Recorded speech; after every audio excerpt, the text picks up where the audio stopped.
A gente movimenta 1,9 trilhão de reais na economia. Essa economia, ela hoje tem uma outra cor. As instituições financeiras tradicionais que antes barravam você na porta giratória, agora barram o teu CEP.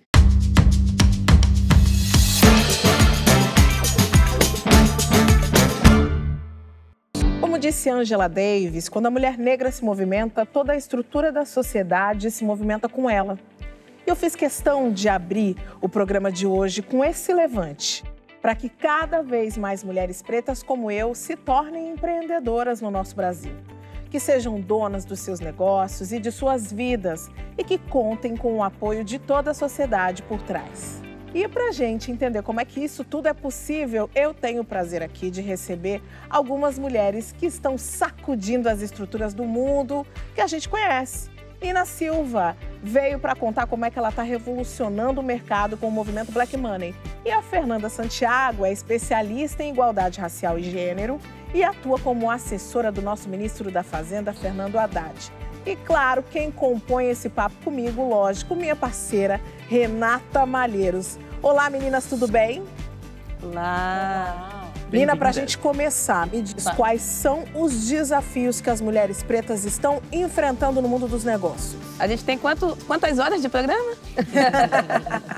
Bom, são muitos os desafios, mas que bom que a gente está tendo visibilidade para começar a falar e poder agir. Então, a gente tem que trabalhar muito o lugar de financiamento, né? Por muito tempo se colocou a mulher negra como, ela precisa ser acelerada, precisa de mentoria, mentoria, mentoria. Sim, precisamos sempre de mentoria. Mentoria é um lugar para todo ser humano que quer melhorar a sua carreira e também o seu negócio, mas a gente precisa bem mais do que essa formação, né, teórica, a gente precisa de investimentos. Então, hoje, eu acho que o maior calcanhar de Aquiles que nós temos no Brasil para o empreendedorismo intencional, principalmente para mulheres negras, é o financiamento desses negócios. Fernanda, e você acredita que para a gente atingir esse calcanhar, derrubar Aquiles, o primeiro passo talvez seja a gente reconhecer as desigualdades? Com certeza. Não dá para lidar com um tema tão complexo que é o racismo estrutural, né, aplicado aos negócios e a forma como ele impede que as mulheres negras se desenvolvam economicamente sem que a gente reconheça, primeiro, que existe uma desigualdade ali, que ela é estrutural, existe um problema que ele é particular, que vai exigir medidas específicas, e mais, que a gente precisa se direcionar e se preparar para isso, porque não existem financiamentos que estão por aí. Por que eles não atingem as mulheres pretas? Não chegam. Essa é a questão. Renata, e você que é a nossa especialista, sabe tudo dos números do cenário atual? A gente consegue aqui rapidamente fazer um raio-x desse cenário das mulheres pretas nesse mundo dos negócios?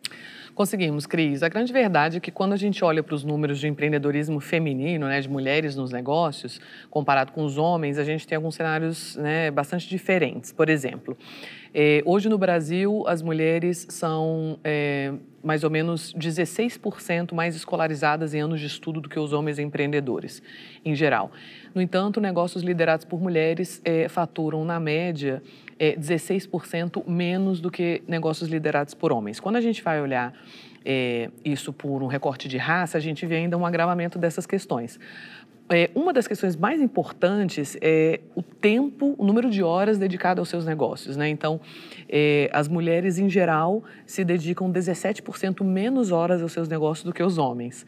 Eu sempre brinco, né? O que a gente está fazendo quando a gente não está se dedicando aos nossos negócios? Cuidando. Tomando uma caipirinha na rede é que não é, né? Exatamente. Estamos cuidando, né, das crianças, dos idosos, da casa, das tarefas domésticas, porque por motivos culturais esses trabalhos sobrecarregam as mulheres. Quando a gente faz um recorte por raça, a gente nota que as mulheres negras se dedicam ainda 7% menos horas aos negócios do que as mulheres brancas.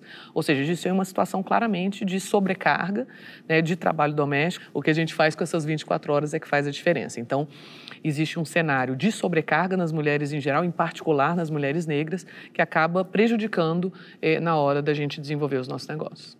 Nina, a gente já se conhece faz uns anos. Eu te acompanho, eu sei que você foi eleita uma das 100 afrodescendentes mais influentes do mundo pelo Me Pede. Sei que você é uma das mulheres mais disruptivas do mundo e isso é influência. E aí eu quero saber como é que você utiliza essa influência para você vencer no mundo dos negócios. Como é que você usou essa influência também para criar o movimento Black Money? Conta pra gente o que é o movimento, o que você criou. Nós somos 56% da população brasileira. Quando a gente olha mulheres negras, nós somos 28,7% da população. O maior recorte da população quando a gente fala de gênero e raça. E se a gente movimenta 1,9 trilhão de reais na economia, essa economia, ela hoje tem uma outra cor. O dinheiro está indo para outras pessoas. Essa movimentação não está fomentando os nossos próprios negócios. Então, o movimento Black Money é um hub de inovação para trazer não somente a possibilidade de nossos próprios negócios evoluírem, se alavancarem, acelerarem e criarem novas oportunidades para famílias pretas, mas também para falar de profissionalização de pessoas pretas, visibilidade, ter pessoas pretas no front, aqui nas câmeras, mas também por trás das câmeras. O movimento hoje trabalha com o pilar de educação, né, que é esse lugar de educação para o afroempreendedor, para a afroempreendedora, e também para pessoas pretas que querem adentrar a tecnologia. O pilar de comunicação, que é toda a parte de letramento racial, palestras, treinamentos e consultorias para grandes, pequenas e médias empresas. E o pilar de serviços financeiros, que eu sou a pessoa que sempre falei de dinheiro e quero continuar tratando de dinheiro para com os nossos e nossas. Eu adoro falar de dinheiro, aliás, e acho lindo ver pessoas pretas falando de dinheiro e falando, prospectando o ganho, o aumento, porque senão a gente só fala de dívidas, né? E nesse cenário todo, Nina, que você trouxe, você falou da caneta na mão. E aí, quando você fala da caneta, Fernanda, eu vejo a importância de pessoas como você na área governamental, tendo o poder de decisão. Fala um pouco pra gente do que você tem desenvolvido, do que você tem feito ali no Executivo. É um grande desafio a gente entender que em todas as áreas, e principalmente nas áreas em que a gente trata da grana, que a gente trata do desenvolvimento, do crescimento, da capacitação, da concessão de empréstimos subsidiários, a gente tem que entender que todas essas áreas se relacionam com a negritude, se relacionam com gênero. Por quê? Porque no Brasil, a nossa classe social, ela é definida e muito, muito influenciada por esses dois critérios, gênero e raça. Sim. Se você nasce mulher preta, a chance de você estar na base da sociedade é muito maior, em que pese nós sejamos aí quase 29% da população brasileira, populacional da população nós estamos ainda né? muito pouco participando desse processo decisório. E isso nos atrapalha. Porque é difícil imaginar que o nosso cenário vai ser considerado se a gente não está ali pensando junto. Então, existem vários trabalhos que a gente precisa. Um deles é pensar que a gente precisa de muito mais Fernandas. A gente precisa de muitas pessoas ainda trabalhando nos ministérios da Fazenda, no Ministério do Desenvolvimento, Indústria e Comércio, nesses ministérios que estão ali fomentando o mercado, porque a gente quer se desenvolver, a gente quer crescer economicamente também, de uma forma competitiva. A gente não quer só empreender. Não. A gente tem que empreender melhor. Porque empreender, a gente já empreende, sempre. Sempre. Nossos ancestrais, a mulher negra sempre trabalhou. O Renata, e a Fernanda falou sobre esse compromisso que o Estado precisa ter. Do que a gente está falando especificamente? Sem dúvida, você está certíssima, Fernanda. O Estado precisa ter políticas públicas para corrigir esses erros do passado, né? Então, assim, o acesso à educação, o acesso à capacitação. E aí eu trago o SEBRAE, né? O papel do SEBRAE para capacitar pessoas que querem empreender. Então, a gente tem vários programas para quem quer abrir um negócio, para quem já tem um negócio e quer se desenvolver mais. E quando a gente olha para o retrato do empreendedorismo feminino como um todo e depois com o recorte racial, a gente vê que as mulheres, em geral, quando comparadas aos homens, empreendem mais por necessidade do que por oportunidade. Para quem está em casa, é um conceito um pouco mais teórico, mas vale a pena falar aqui também.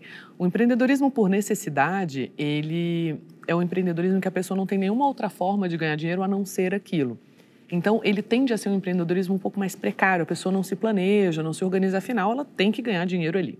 Já o empreendedorismo por oportunidade, a pessoa se planeja, estuda o mercado, se capacita, eventualmente chama um sócio, uma sócia. Então, a gente quer aumentar o empreendedorismo por oportunidade, porque ele tem mais chances de ser longevo, de continuar vivendo. Então, a gente vê, como eu falei antes, no geral, as mulheres empreendendo mais por necessidade, e quando a gente faz um recorte de raça, as mulheres negras também empreendendo muito por necessidade. A boa notícia é que a gente consegue corrigir essa injustiça com capacitação e, sobretudo, com redes. Então, quando você tem uma rede de outras mulheres como você, que troca conhecimento, que acelera o processo de aprendizado, que sobretudo, faz negócios, né? Então, Nina aqui é uma referência sobre isso, como fazer negócios entre iguais, é uma ferramenta muito importante. E esse é o papel do movimento Black Money, Nina. E, aliás, queria ir até além, porque eu sei que o movimento já deu outros passos, já chegou a ser um banco. E eu queria entender como é que ele funciona mais. E isso olhando sempre para esse fato de que a população negra, muitas vezes, ela é barrada na porta giratória da agência. Não consegue nem entrar para conseguir abrir uma conta, que dirá pedir um investimento. Conta mais para a gente. Bom, Cris, a gente acaba se iludindo que hoje em dia está melhor por conta da fintech, né? Porque hoje nós temos as contas no celular, digitais. Só que muitas das vezes a gente tem também a barreira dos nossos dados. Não podemos esquecer que estamos numa sociedade movida a dados. E essa sociedade, a partir dos dados da nossa existência, consegue mapear muito bem quem é preto e quem não é. E uma das coisas que o movimento Black Money traz é a intencionalidade de apoiar negócios de pessoas pretas. E o The Black Bank, que é a nossa fintech, né, hoje ele prioriza a possibilidade do capital semente para negócios acelerados por pessoas pretas. O financiamento que você falava, né? Sim, mas um financiamento com aceleração. Eu não posso simplesmente investir. Poderia, sim, mas nós temos também as ferramentas de trazer capital social, que são outros investidores muito maiores, trazer o enegrecimento para essas empresas que dizem que não, eu estou fazendo o meu, estou trazendo os colaboradores negros e negras, mas muitas vezes esse currículo não chega, aquela desculpinha que a gente escuta. A gente escuta depois, e a gente né? pergunta... Ah, eu não encontrei. Ai, nossa, eu não encontrei. Tá, mas eu não quero impactar um CEO negro, a família de um CEO negro, ou não quero impactar apenas a família de uma ou 20 estagiários negros. Eu quero impactar um número maior de pessoas. Como que você faz? Enegrecendo a sua cadeia de suprimentos. Então, o The Black Bank também tem essa estratégia de trazer essa aceleração e conectar com grandes empresas para que pessoas pretas forneçam serviços e produtos para grandes cadeias, né, para grandes cadeias produtivas, até que um dia nós também sejamos donos e donas dos meios de produção. E é por isso que a gente atua não somente com as acelerações, a conexão com esses grandes players, a disponibilização também de cartão de crédito, com benefícios mais, digamos, sem olhar o CEP da pessoa, que a gente sabe que as instituições financeiras tradicionais, que antes barravam você na porta giratória, agora barra o teu CEP, porque sabe de onde vem pessoas que residem em determinadas regiões, que aí a gente tem o racismo geográfico, racismo ambiental e para aí vai, né? Eu acho que isso que você falou do CEP me lembrou de uma pesquisa, e tem filmes sobre isso também, do preconceito algorítmico, né? Então, como os algoritmos são feitos pelas pessoas, e as pessoas, né, muitas vezes são racistas preconceituosas, acabam ensinando a máquina a reproduzir aquilo. Então, muito comum, né? Você cai, qual é o seu CEP? Então, a máquina já, opa, não, você não. Minha mãe foi empreendedora, eu também. E nos tempos áureos da minha mãe tinha um restaurante extremamente rentável, próximo à Avenida Paulista, coração econômico do nosso país. Já fui várias vezes. Nina Silva, nossa cliente maravilhosa. E quando a gente ia ao banco buscar investimentos, a palavra que nós recebíamos era: temos um microcrédito aqui para você. Meu querido, eu não estou falando de microcrédito, eu não estou falando de 10, de 20 mil. Eu estou falando de alguém que queira investir 1 milhão, 2 milhões. E até enxergar uma pessoa negra, uma mulher negra falando: eu estou buscando um investimento de 2 milhões... Eu vou usar uma palavra aqui que isso é revolucionário. Exatamente. E a gente tem dados globais que esse é um problema global. Então, nós temos, quando a gente vai olhar as VCs, né, as Venture Capitals, né, todo o dinheiro que roda aí por trás dessas mesas que nós não temos acesso, a gente verifica que apenas 4%, Cris, do que rola de grana pesada, vai para a mão de mulheres. E apenas 1% vai de pessoas que não são nem brancas nem amarelas, né? Pessoas de outras etnias e raças. Então, esse dinheiro, ele permanece dentro desse grupo privilegiado, que tem cor, é da cor branca, que tem gênero, é um homem cisgênero e que está por trás desse 1% que governa 99% do mundo. Então, a gente precisa que esse dinheirinho que nós circulamos, ele seja rentável e intencional no nosso consumo, para que essa mulher preta, ela venda no micro e quando ela tenha essa executiva preta possa investir nessa empresa, ela consiga guardar essa grana e juntar com outras redes de pessoas pretas e gerar os nossos próprios fundos de investimento, gerar as nossas próprias Venture Capital, que é uma das organizações que a gente está tentando fazer hoje, junto da esfera pública. Existe o benchmark da África do Sul, onde existe cotas de acionistas pretos. Se você é uma empresa que fornece e tem acionistas negros, você tem mais incentivo fiscal, ou então você consegue um desconto. Então, isso é um diálogo que a gente pode e deve fazer com instituições como o BNDES, como todos os ministérios, mas a gente não pode apenas pautar as questões das políticas afirmativas em ministérios, né, não diminuindo de direitos humanos, que meu amado amigo Silvio de Almeida, minha amada amiga Aniele Franco, que estão aí num fronte, mas é sobre, né, a gente pesado, mas tem que estar em todas as pautas de decisão, né? E eu vou aproveitar que a gente está falando de dinheiro, falando de investimento, para trazer aqui um termo que a gente até já mencionou, porque quando a gente fala do afroempreendedorismo, a gente esbarra nesse termo que é muito interessante, Black Money. A lógica é simples, o dinheiro produzido por negros e negras circulando entre negros e negras. Por isso, a gente vai ouvir agora uma mulher que há 20 anos soube colocar em prática esse conceito, inventando um espaço que é capaz de incentivar o consumo. Ela é criadora da Feira Preta, que é o maior evento de cultura e empreendedorismo preto da América Latina. Vamos ouvir o que essa mulher precursora tem a dizer? A Feira Preta surgiu em 2002, na Praça Benedito Calixto, na região de Pinheiros, localizado na Vila Madalena, em São Paulo.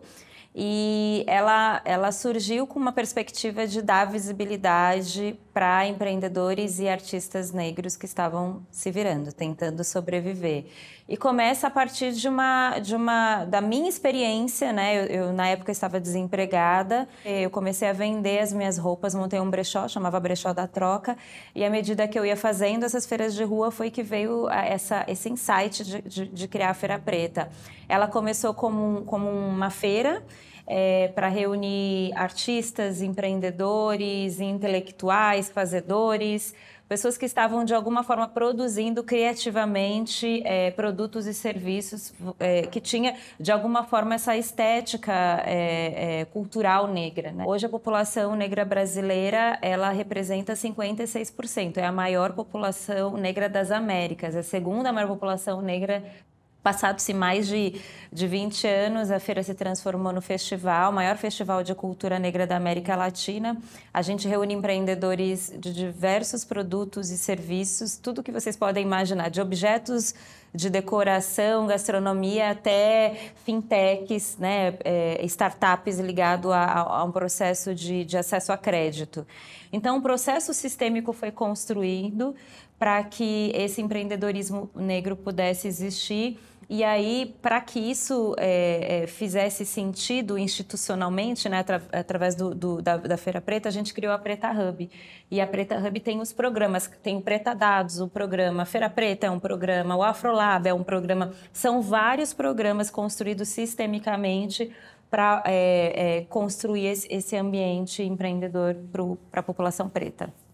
O que a Feira Preta e o Preta Hub têm feito é fazer esses impactos, né, na sociedade brasileira do ponto de vista de construir novas possibilidades para a população negra no Brasil e na diáspora. Digo diáspora porque hoje o que a gente faz não está só no Brasil, está na Bolívia, está na Colômbia, está na África do Sul, mas no sentido de que construir novas histórias. Trazer uma perspectiva de equidade racial para a população negra no Brasil. mas a gente acredita na equidade, que são ações desiguais para resolver a desigualdade. Gente, eu fico até emocionada de ver a Adriana. Eu preciso contar para vocês, porque assim, a primeira pessoa que contratou um serviço de Cris Guterres, empreendedora em comunicação, a Adriana da Feira Preta, num projeto da Feira Preta. Então, assim, a gente introduziu esse VT falando de dinheiro de pessoas negras na mão de pessoas negras, e aí eu retorno contando para vocês o quanto isso é verdadeiro, é diário.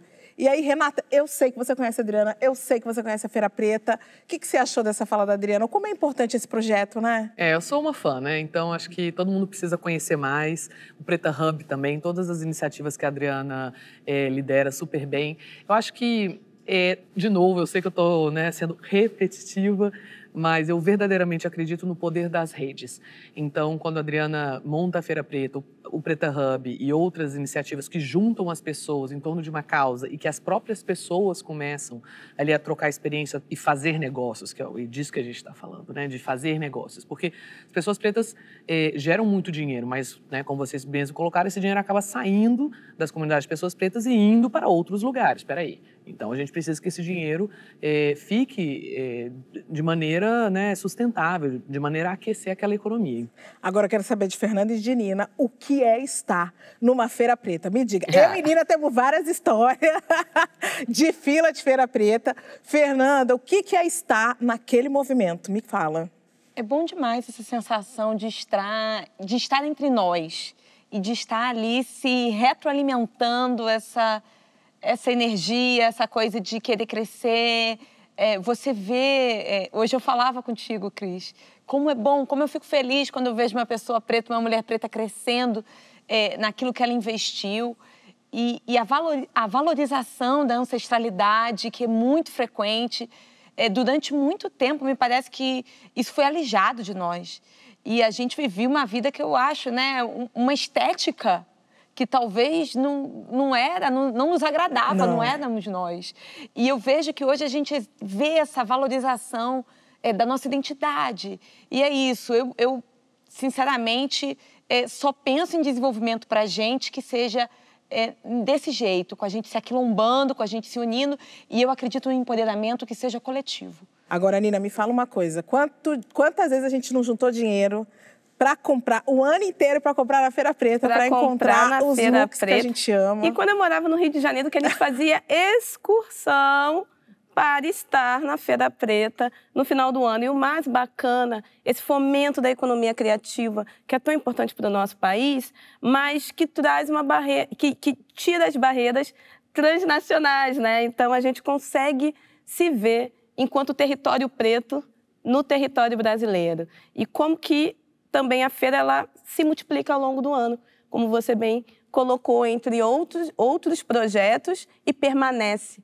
Não é algo que foi realizado no 20 de novembro, não. Na casualidade. Na casualidade, não é uma casualidade, permanente e é recorrente. Uma outra mulher que empreendeu por necessidade, sim, começou a vender roupas de brechó e aí foi entendendo que, aqui tem um espaço que eu posso construir. O problema é a gente não só parar em uma Adriana, né? Porque se sair da necessidade para a oportunidade, às vezes é a exceção que legitima a regra. Então, como que a gente faz outras Adrianas terem esse fomento de que, tendo capacidade, tendo os recursos apropriados, isso se multiplica e isso vai para um legado, que é o legado da Feira Preta hoje.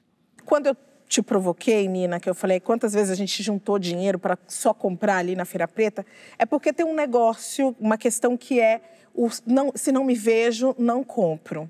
Né? Essa coisa de você buscar representatividade, de encontrar ali naquele espaço uma pessoa que vai vender uma roupa com uma imagem de uma mulher que se parece comigo estampada na camiseta. Como é que vocês entendem isso? E aí eu quero saber de vocês três. Bom, o afroconsumo, né, como a gente coloca esse se não me vejo, não compro, é a possibilidade dessa pessoa preta que tem ali um determinado recurso poder investir diretamente em algo que te espelhe, que te represente. Mas o que a gente também, que é muito caro para nós, é que esse lugar de me ver seja de uma pessoa preta por trás. e não uma publicidade, né? Algo que muito acontece hoje em dia, que a gente vê grandes marcas lançando maquiagem para pele negra e a gente não tem uma negra rosa em todas as farmácias do país. Você acredita no Se Não Me Vejo, Não Compra? Você leva isso para o seu dia a dia? Bom, eu não tenho dúvida, mas eu vou te perguntar assim mesmo, né? Perguntinha retórica. Eu levo, nem sempre, eu acho que eu tenho minhas falhas. Tenho minhas falhas, com certeza. É muito difícil o tempo todo a gente... Tentar não é rastrear, difícil, né? A gente vai rastreando, porque é o que a Nina disse. Às vezes você olha e tem uma aparência de que aquela marca, ela tá ali, ela é inclusiva, mas você tem que olhar para os processos, você tem que olhar se aquela marca contrata o tecido, de quem, como que ela emprega, quem são os diretores daquela marca, quem é o diretor criativo, quais são as inspirações. Então, acho que pensar verdadeiramente em todo esse processo é algo que eu acho que muitas vezes eu tenho que melhorar. Eu tenho que melhorar. Todos os dias eu tento, mas eu sempre penso. E algo também que é interessante são os serviços. Não só o consumo de comprar, mas os serviços. Você ir no restaurante de pessoas pretas, você ir ter um entretenimento com pessoas pretas, você está naquele momento que a gente gasta muito com isso, né? A gente, quando a gente consegue se desenvolver, a gente passa... Né? A gente sai um pouco do setor, né, de só comprar, de mercadoria, a gente passa para o setor de serviços. E o setor de serviços, ele é pouco preparado para a gente, porque não se espera que a gente tenha dinheiro para consumir no setor de serviços.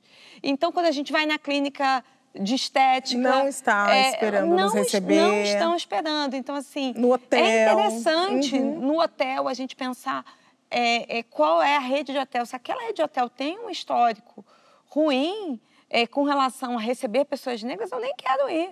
Porque imagina, você está ali no momento do seu relaxamento... Pagando. Né?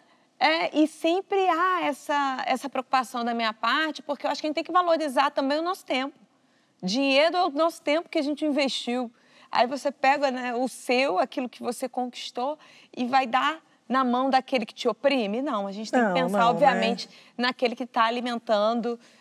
uma cadeia produtiva melhor. Uma responsabilidade do consumidor também, de procurar quem são esses serviços, esses produtores e tudo mais, né? Esse é um consumo consciente, de verdade, dentro do Black Money. Eu acho que tem 2 pontos aí que a gente pode falar, e para quem está em casa nos assistindo também, acho que muitas pessoas, mas como é que eu posso fazer para ajudar, né? Então, eu gostaria de fazer. Primeira coisa, então, isso. Você, como indivíduo, né, escolha comprar de pessoas pretas. Como a gente fala no Sebrae, escolha comprar de pequenas empresas, né? Então, é importante colocar o dinheiro para girar nesses espaços.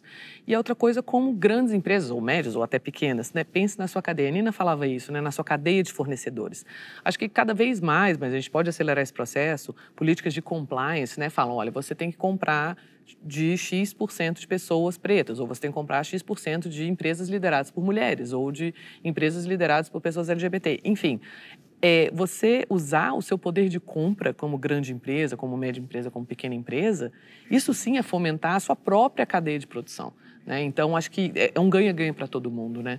Renata, mas você sabe que tem uma coisa que eu sempre ouço aqui de algumas pessoas que não são negras e não são aliadas como você é, porque você é uma pessoa aliada, você é uma pessoa branca, numa conversa com outras 3 mulheres negras, e a gente conhece a sua atuação, a gente sabe que você trabalha para que essa transformação aconteça. Eu ouço muitas pessoas dizerem assim, mas então agora você vai comprar de preto, não vai comprar de branco, e aí como é que fica a minha situação? É sobre isso que a gente está falando? Gente, aí é só... Bom, se a pessoa for mulher, aquela sem paciência. Bom, se a pessoa for mulher, é só tentar fazer um paralelo, né? Então, ok, comprar de mulher, mas comprar de pessoa preta, não. Gente, basta olhar a estrutura da nossa própria sociedade, né? Que foi e é ainda muito construída, infelizmente, com crenças limitantes, com viés inconscientes, com racismo, com preconceito. Renata falou muito bem de como é que a sociedade se movimenta para que a gente tenha uma transformação. E aí agora eu estava pensando, porque no programa anterior você falou maravilhosamente das habilidades socioemocionais. E acho que caberia a gente trazer nessa edição aqui como é que a gente pode aplicar essas habilidades na prática, pensando que a gente está falando aí dessa empreendedora negra e reconhecendo que a gente não quer colocar sobre ela o peso único e exclusivo de transformar a vida dela, porque a gente já mostrou aqui no programa que não é só, o problema não é só da população negra, ou melhor, o problema nunca foi da população negra, né? A população negra é a solução. Totalmente. Eu acho que o primeiro ponto é a gente ter essa consciência, né, da onde que vem esse problema, que é histórico, etc, etc. Tem um artigo em Harvard que não fala especificamente de raça, mas fala de gênero, que diz assim: pare de dizer que as mulheres têm síndrome de impostora. Que a gente até conversou no outro programa, né, dizendo que é uma questão, um fenômeno, né, que as pessoas não se sentem confiantes em si próprias, né, acha que é uma impostora, que na verdade tudo que fez foi sorte e que a qualquer momento vão nos descobrir. E aí, pare de dizer isso, mas por quê? E aí o artigo diz o seguinte, que na verdade a síndrome da impostora, o fenômeno da impostora, ou essa questão da autoconfiança, não é justo você colocar na pessoa que está com problema de autoconfiança, falar, olha só, queridinha, é só você ter mais autoconfiança, querida. Sendo que toda uma sociedade, quando essa pessoa demonstra autoconfiança, é a primeira a falar, mas se acha, né? Nossa, mas essa é exibida, hein? Nossa, mas que danada, hein? Peraí, gente. Então, assim, ter consciência do problema, de onde ele vem. Isso dá muita raiva, com certeza, mas a gente precisa, né, ter essa consciência. Depois é se capacitar em rede, procurar mentoria, procurar pessoas como a gente, procurar pessoas dos setores que você trabalha, né, e conversar, se inspirar com essas pessoas. Eu acho que esse é um ponto fundamental. E aí as competências socioemocionais que a gente está falando, de liderança, autoconfiança, negociação, persuasão, entender que vão ter, sim, obstáculos no desenvolvimento, não no desenvolvimento, mas ao exercer essas competências. Então, quando você está numa mesa de negociação e você é sistematicamente interrompida, não conseguindo completar um raciocínio, né? Então, acho que é realmente se colocar. Desculpa, eu não estou conseguindo completar um raciocínio. E aí você perguntou o que as pessoas aliadas podem fazer, né? Se é a mesma coisa mulheres e homens, mesma coisa pessoas negras e pessoas brancas, no meu caso.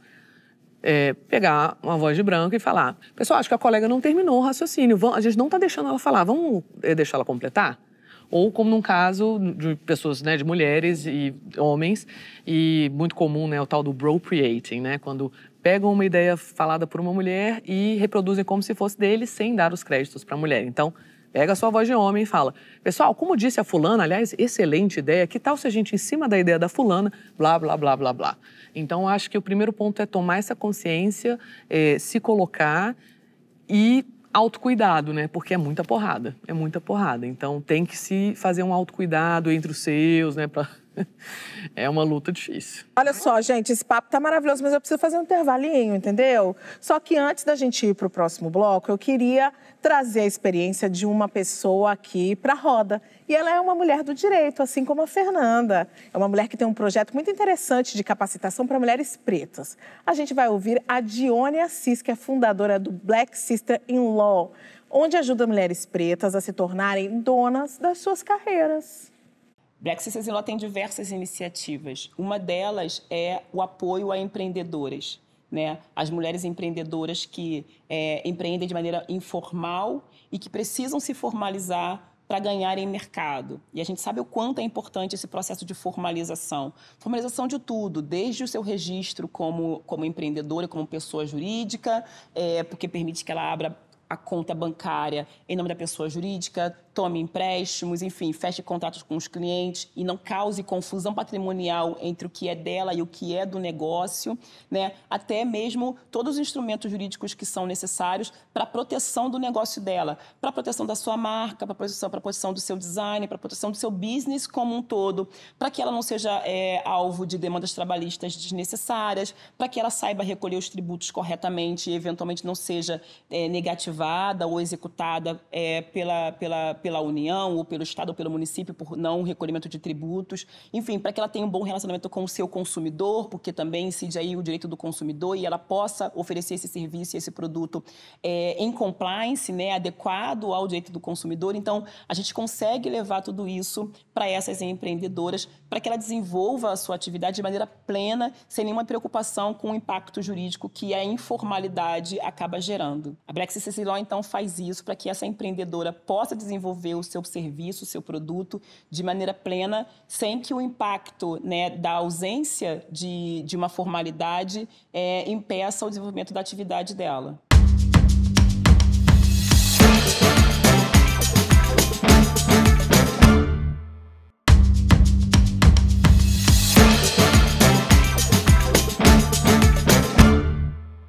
o programa de hoje é sobre empreendedorismo feminino preto e todos os desafios que o envolvem.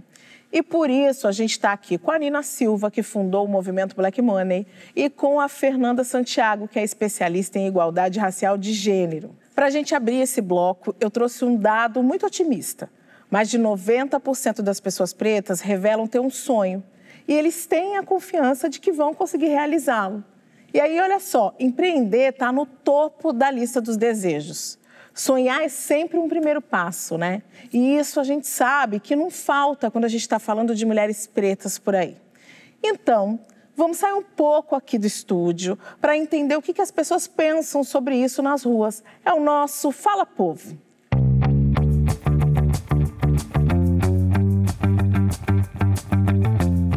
Eu acho que os desafios de empreender são para mulheres no geral. Sempre tem aquele pezinho atrás e, sim, pro negro tudo é sempre mais difícil, né? Que a mulher preta, a todo tempo, é uma luta diária, né? Para ela conquistar o espaço dela, para ela conseguir mostrar, através do trabalho dela, a sua essência. Sempre acabam confundindo o eu ser dona com o eu ser a funcionária. Então acaba-se... Eu sinto que exploram de algum modo. Já quer que passe um pano, já quer que tire um pó. E você, independente de ser eu ou não, a gente não tá ali para isso. Muitas vezes as pessoas passam direto pelaquela banca da mulher preta e vai olhar a banca da mulher branca.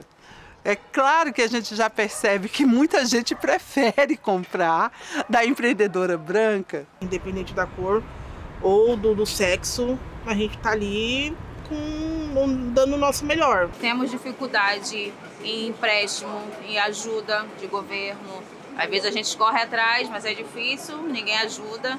É difícil você, muitas vezes, conseguir o seu espaço, né, como mulher preta. Mas se você lutar, se você perseverar, nada vai ser impossível para você.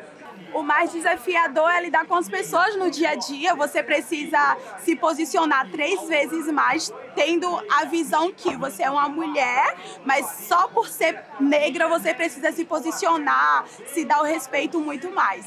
O que precisa mudar? Vamos começar na escola. Quem sabe vamos contar a verdadeira história, contar a história devagarzinho, vamos pesquisar mais sobre o preto. Aí talvez venha a mudança vem daí. A minha opinião realmente é educação desde pequeno, porque uma criança não nasce racista. Isso vem ali da criação, de mostrar que há essa diferença por ser negro ou por ser de uma classe mais baixa. E mostrar que todo mundo é igual. Vamos dar capacitação para essas mulheres pretas.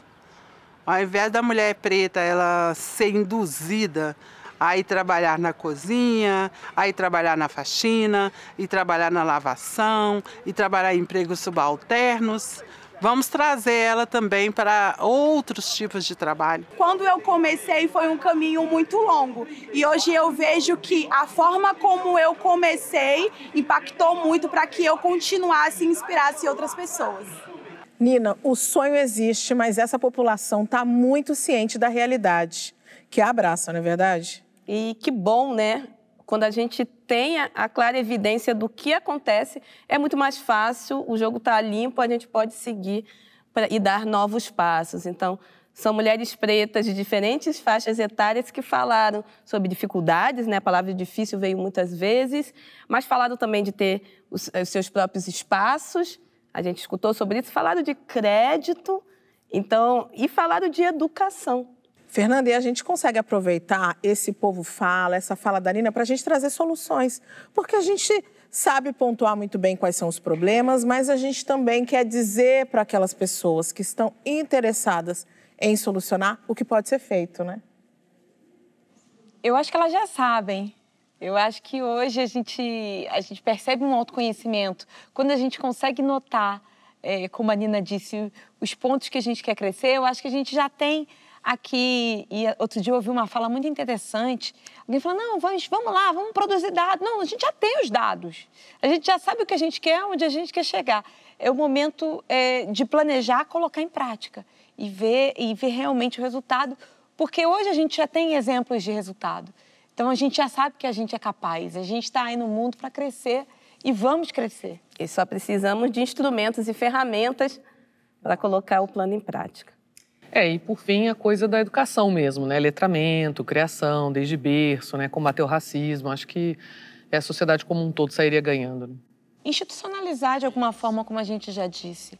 Eu tive num evento muito interessante no BNDES sobre empoderamento negro. Achei muito interessante aquela iniciativa. Hoje tem um grupo de estudos lá que está pensando que eu quero compreender e eu vou investir no preto. A gente precisa de crédito, a gente precisa de institucionalizar, a gente precisa pensar grande. A gente já tem as ideias e agora a gente tem que institucionalizar como a gente vai fazer para continuar dando voz a esses sonhos. A gente merece. E que não seja... como merecemos. E que seja algo perene e para continuidade. E que não possa ser bloqueado num próximo governo. Tem que ser uma mudança cultural. Mudança cultural e estrutural. E nós vamos pro break. Já já a gente volta. Já pode ir se preparando, porque no próximo bloco vem o nosso desafio do dia.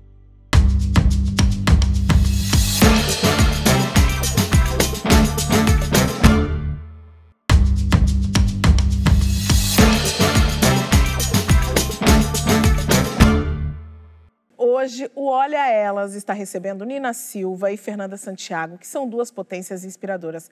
Eu e minha parceira Renatinha aprendemos muito com vocês hoje, mas agora chegou aquele momento que é o momento do nosso desafio do dia, né, Renatinha? Isso aí, quero ouvir. É isso, a gente sempre fala que quando uma sobe, todas nós subimos juntas e vocês sabem disso, vocês falam isso, vocês vivenciam isso, porque eu conheço vocês. E aí, então, eu quero saber...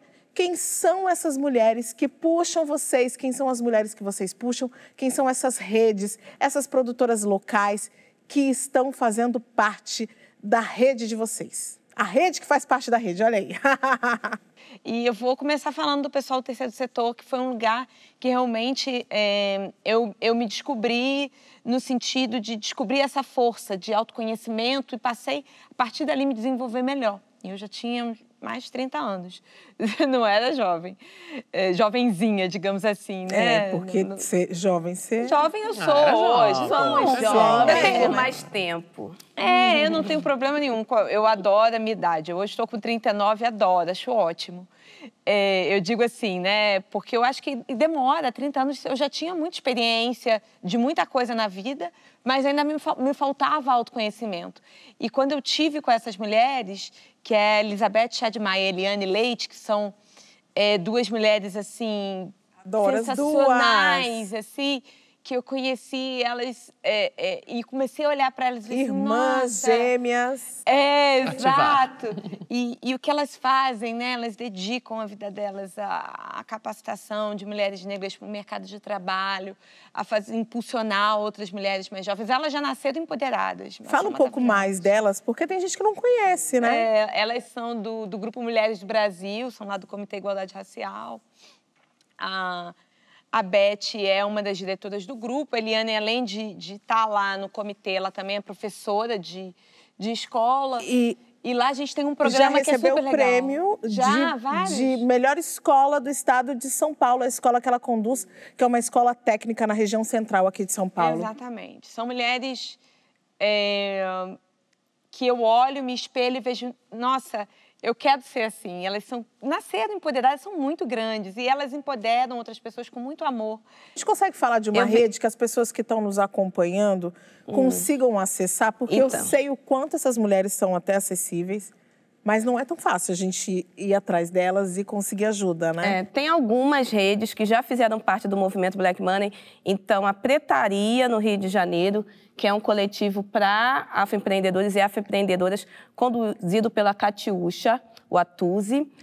As Josefinas, que é um coworking e também apoiam, enquanto coletivo, mulheres negras, mulheres indígenas em vulnerabilidade social, dirigidos pela Irá Nascimento. Todas elas já foram aceleradas pelo movimento Black Money. O mais bacana é que, dentro do nosso braço, o Africa Tech, que acabam elas fazendo negócio entre si ao final do grupo e criando novos coletivos. E aí, a Fernanda foi falando e foi me vindo gente. Então, eu queria trazer da área de tecnologia e UX para as minas pretas, da Karen. O coletivo Meninas Maim, né, que são coletivos aqui de São Paulo, mas que trabalham no digital para trazer mais meninas e mulheres negras para a área de tecnologia. Então, é importante a gente frisar isso. Inúmeras que eu poderia continuar citando aqui, mas redes que hoje são redes de poder, que denunciam e que dão oportunidades também, né, de jovens, pessoas de diferentes idades, mas principalmente olhando para a população preta, para esse lugar de humanidade. Você trouxe nomes incríveis, pessoas que eu conheço. Renatinha. Bom, eu gostaria de trazer algumas pensadoras, né? A primeira delas que eu trago é a Lélia Gonzalez, por um feminismo afro-latino-americano, acho que é fundamental a gente ler. E uma bem contemporânea, que é a Jamila Ribeiro, que tem um pequeno manual antirracista, que também é leitura obrigatória, a gente precisa fazer esse letramento. Temos várias empreendedoras negras que são muito de destaque. Eu gostaria de destacar uma que eu tenho um carinho imenso, que sempre está com a gente no Sebrae, uma empreendedora do Amapá, que é a Regiane, ela é da Zwanga, ela é uma empreendedora da área de moda, ela é designer e ela também traz toda a ancestralidade para os produtos, para as peças delas, que são muito únicas. Então, Regiane, um beijo aí para Macapá. E eu queria aproveitar e deixar o mercadoblackmoney.com.br. Lá vocês encontram 2.500 lojas de pessoas pretas, mais de 7.000 produtos. Então, querem praticar Black Money? E querem conhecer mais afroempreendedoras, a maioria são mulheres negras. Então, no mercadoblackmoney.com.br, vocês encontram gente preta vendendo para todo mundo. Compre preto e venda para todo mundo, né, gente? Exatamente. Ainda bem que o nosso programa está gravado, que as pessoas voltam, pega a caneta e anota, porque vocês trouxeram dicas valiosíssimas. Porque a sociedade é o que a gente faz dela, todos os dias e em todas as nossas ações. Às vezes, pode parecer ali pequeno, mas cada movimento vai quebrando as antigas estruturas. Aliás, a gente está fazendo isso agora, aqui, com esse programa. E a gente quer criar uma nova realidade. E é isso que a gente trouxe aqui hoje para você. Inspiração e coletividade. Renatinha, foi um prazer trocar com essas mulheres, não foi? Prazer inenarrável. Muito obrigada, meninas. Obrigada a vocês. Eu que agradeço, foi ótimo, que dia. E você, eu e Renata, a gente encontra no próximo episódio. Até!